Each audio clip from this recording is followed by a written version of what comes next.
Hi, today IISKPS will continue with the next part of the nationalist movement in India.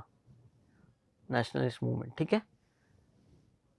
तो हम लोग ने बात की थी मॉडरेट्स के फेस तक, कैसे मॉडरेट्स के काम करने का तरीका था।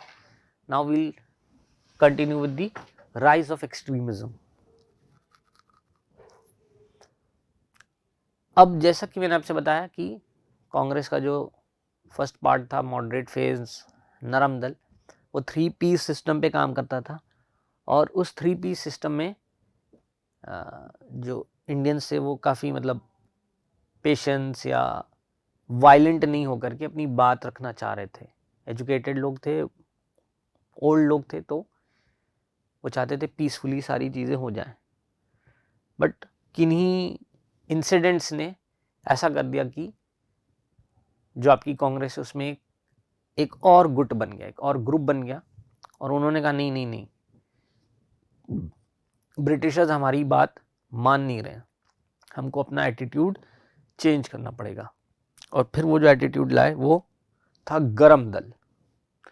उनके अंदर वायलेंस आ गया, उनके अंदर ये आ गया कि नहीं, अगर हमारा काम अभी नहीं हुआ तो तुरंत इसको हम करवा लेंगे वायलेंस के थ्रू या एजिटेशन या कोई भी ऐसी चीज़ों के थ्रू। ठीक है, तो ये राइज ऑफ एक्सट्रीमिस्ट हो गया।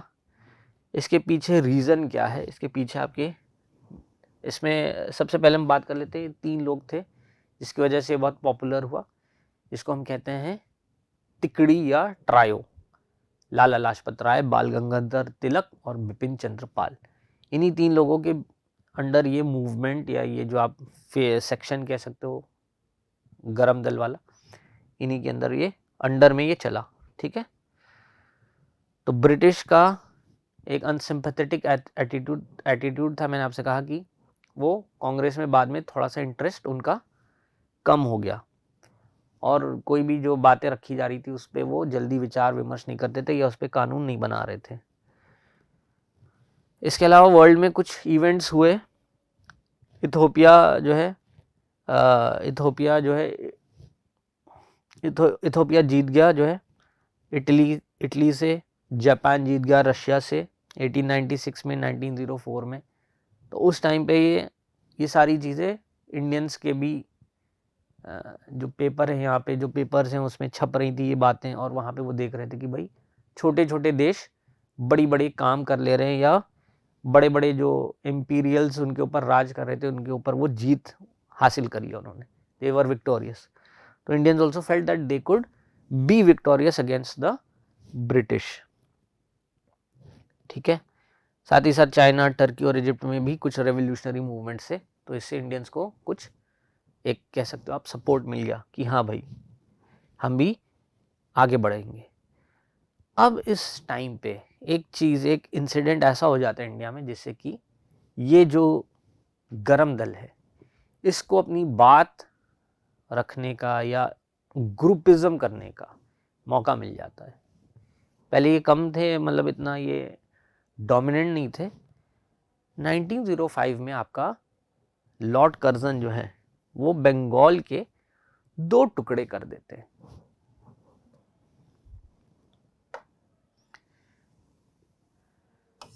जैसे ये बंगाल है तो कर्जन ने बंगाल के 2 टुकड़े कर दिए।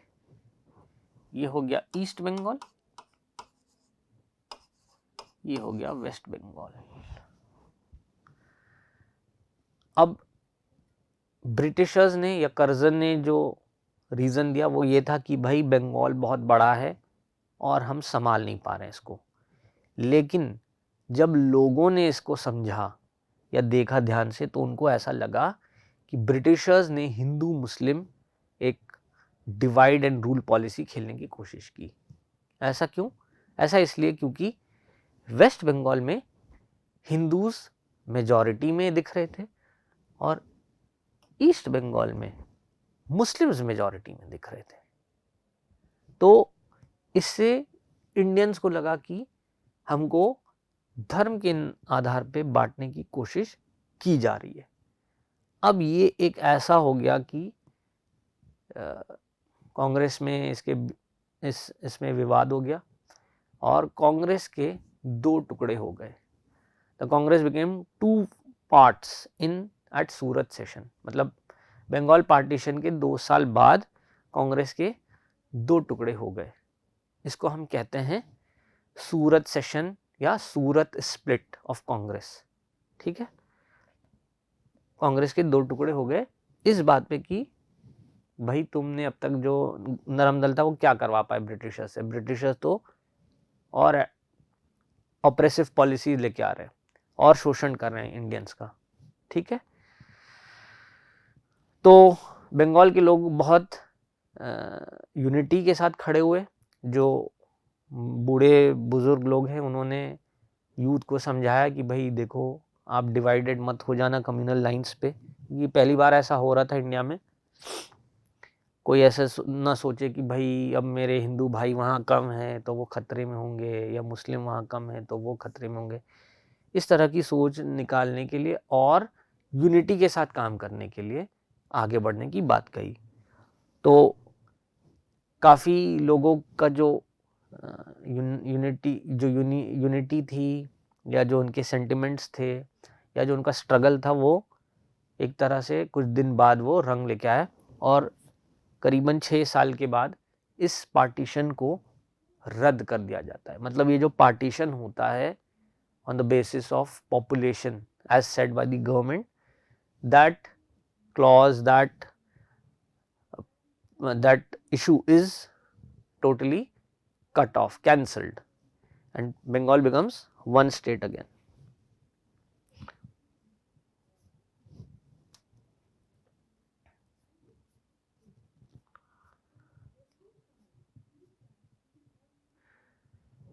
अब इसी के बाद जो पार्टीशन ऑफ बंगाल हुआ, लोगों में जो रोष था वो मूवमेंट के तौर पे दिखा, जिसको हम कहते हैं द स्वदेशी एंड बॉयकॉट मूवमेंट।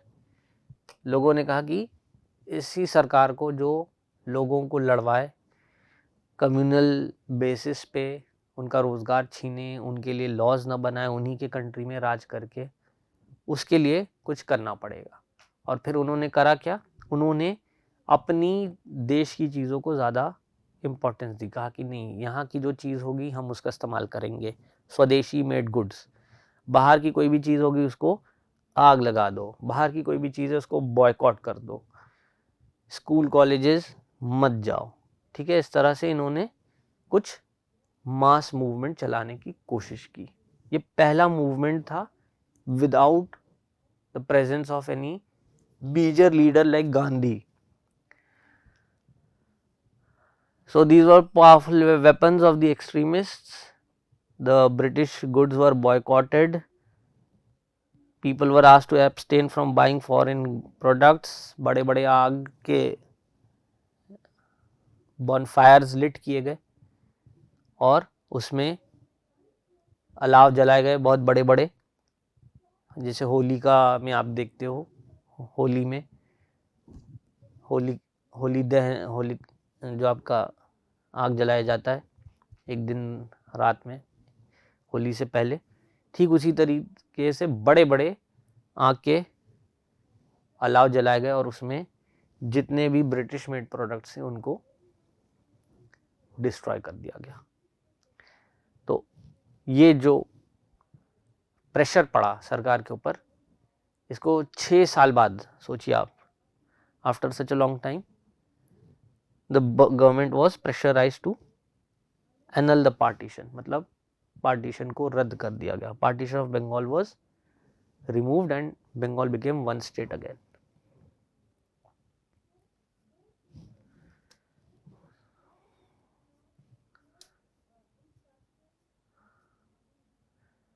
अब जैसा कि मैंने आपसे बताया था कि इस बंगाल के इशू की वजह से कांग्रेस के 2 टुकड़े हो गए। सूरत में 2 पार्ट्स में बढ़ गई कांग्रेस। ठीक है, अब हम आते हैं मॉर्ले मिंटो रिफॉर्म्स पे। मूवमेंट स्वदेशी चल रहा था, मामला गर्म था और जो ब्रिटिश लंदन में जो आपकी सरकार थी उसको ऐसा लगा कि यहाँ पे कुछ इंटरफेयर या कुछ लॉज बनाने की ज़रूरत पड़ेगी, ठीक है। तो उन्होंने सोचा लोगों का जो गुस्सा है जो पार्टीशन ऑफ बंगाल की वजह से हो गया उसको ठंडा करते हैं कुछ पॉलिटिकल कंसेशन के साथ, कुछ लॉज निकालते हैं। और इसको कहा गया, वैसे तो इसको कहते हैं गवर्नमेंट ऑफ इंडिया एक्ट 1909, पर इसको मॉर्ले मिंटो रिफॉर्म्स भी कहा जाता है। मतलब एक नाम देने के लिए हमने इसको मॉर्ले मिंटो रिफॉर्म्स कहा है। इसमें एक इंडियन मेंबर थे SP सिन्हा, इनको वाइसरॉय की एग्जीक्यूटिव काउंसिल में रखा गया था। इसमें जो इलेक्टेड मेंबर्स थे सेंट्रल और प्रोविंशियल लेजिस्लेटिव काउंसिल से उसको इंक्रीज किया गया, जो कि कांग्रेस की पहली डिमांड थी। बट इसमें एक क्लॉज था कि इसको सिर्फ लैंडलॉर्ड जो हैं या बिजनेसमैन, इंडस्ट्रियलिस्ट, इसी तरीके के लोग इलेक्ट कर सकते हैं। मेंबर्स को बड़े पैसे वाले रुतबे वाले लोग ही, जमींदार, व्यापारी, वही इलेक्ट कर सकता है। और पावर्स जो है मेंबर्स की वो एडवाइजरी रहेंगी, वो इम्प्लीमेंटेटिव नहीं रहेंगी, मतलब वो लागू नहीं कर सकते, वो सिर्फ सजेशन दे सकते हैं। और एक और चीज़ इसने कर दिया, इसने फिर से वही जो बंगाल में हिंदू मुस्लिम वाली लाइंस पे जो डिवीज़न हुआ था, इन्होंने सेपरेट इलेक्टोरेट का सिस्टम निकाल दिया। मतलब हिंदू जो लोग हैं वो सिर्फ हिंदू को वोट दे पाएंगे, मुस्लिम जो है वो सिर्फ मुस्लिम को वोट दे पाएंगे। इसको कहते हैं सिस्टम ऑफ सेपरेट इलेक्टोरेट्स।